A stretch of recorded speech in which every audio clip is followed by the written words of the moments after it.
Right then, gather round, lads and lasses. I've got a tale that'll knock your socks off. Once upon a time in a land called Egypt, there was a bloke named Moses. Started off as a prince in Pharaoh's palace, he did.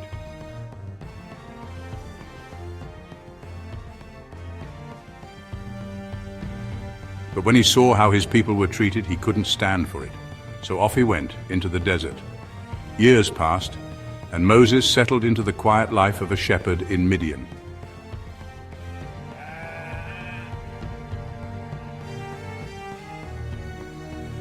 Now our Moses was minding his own business, tending to his sheep, when suddenly... Moses, Moses! Air now. Who's that then? It was God himself speaking from a burning bush, fancy that.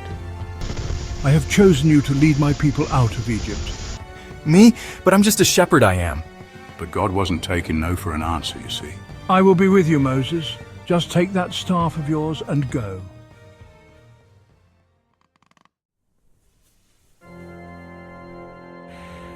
So off Moses went back to Egypt to have a word with that Pharaoh fella.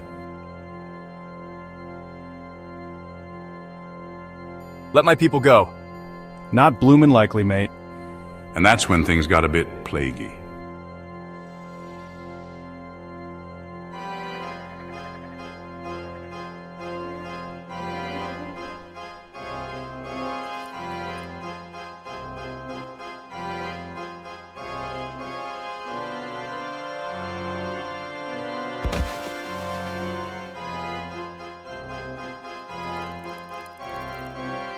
First, the Nile turned to blood. Bit of a problem, that.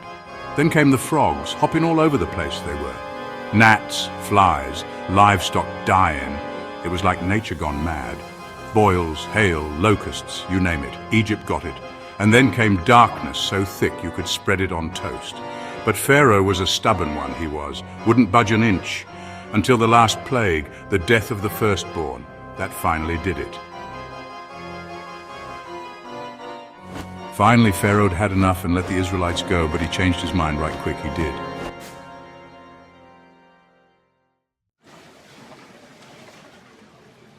Oh, Lord, what do I do now?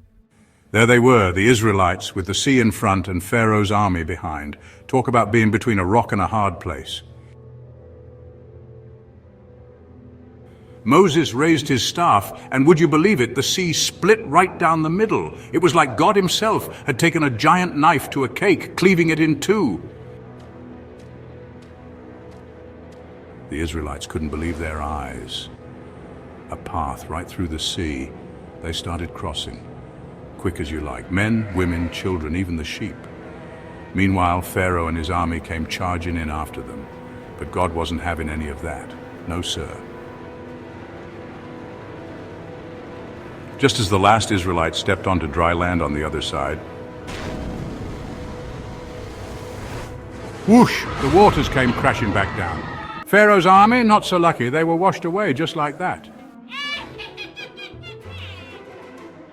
The Israelites stood there gobsmacked.